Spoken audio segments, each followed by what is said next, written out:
जी बिल्कुल, Islamabad high court की तरफ से साबिक army chief general Qamar Javed Bajwa और साबिक डीजीएसआई फैज़ हमीद को नोटिस जारी किए गए हैं। साथ में कुछ सहाफ़ियों को नोटिस जारी किए गए हैं, जिसमें जावेद चौधरी सीनियर सहाफ़ी हैं और शाहिद मेतला, उनको नोटिस जारी किए गए हैं। ये केस है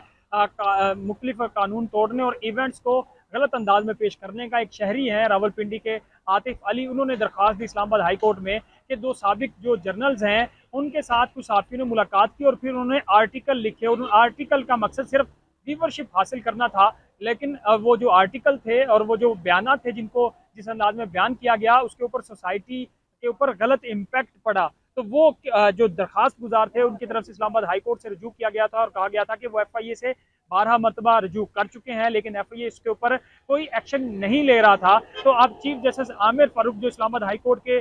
चीफ जस्टिस हैं, उन्होंने ये नोटिस जारी किए हैं और दो दरखास्त गुजार है उनकी तरफ से मौका अपनाया गया है कि FIA को ये हुक्म दिया जाए कि एक मुकदमा दर्ज किया जाए साबिक DGSI पर, साबिक आर्मी चीफ पर और दो सहाफ़ी जावेद चौधरी और शाहिद मेतला पर, और फिर इनके खिलाफ क्रिमिनल एक्ट के मुताबिक कार्रवाई की जानी चाहिए। दरखास्त गुजार ने यह भी कहा है कि पैमरा जो है इसके ऊपर उनको भी नोटिस जारी करके कहा जाए कि इन दोनों सहाफ़ियों को बैन किया जाए। उन्होंने कहा कि आज़ादी इजहार राय की आड़ में क्रिमिनल रवैया आया और इसके ऊपर मुकदमे की मैंने दरख्वास्त दी। और उन्होंने कहा कि जनरल कमर जावेद बाजवा और जनरल फैज़ हमीद कानूनी रुकावट अबूर करके संगीन जुर्म के मुर्तकब हुए हैं। उन्होंने सहाफ़ियों से मुलाकात करके जो बयान दिए हैं वो उनके कानूनी और जो अखलाकी तौर पर उनको नहीं दिए जाने चाहिए थे। और उनकी तरफ से ये भी कहा गया है कि इन वाक़यात के तनाज़र में जारी जो अवाम है और रियासती इदारे हैं उनके दरमियान एक कदम एतमाद पैदा हुआ है, लिहाजा ये नोटिस जारी करके कार्रवाई होनी चाहिए। जो शहरी हैं उनके वकील की तरफ से इस्लामाबाद हाई कोर्ट से जब रजू किया गया तो उसके बाद अब ये तहरीरी हुक्मनामा जारी किया गया है और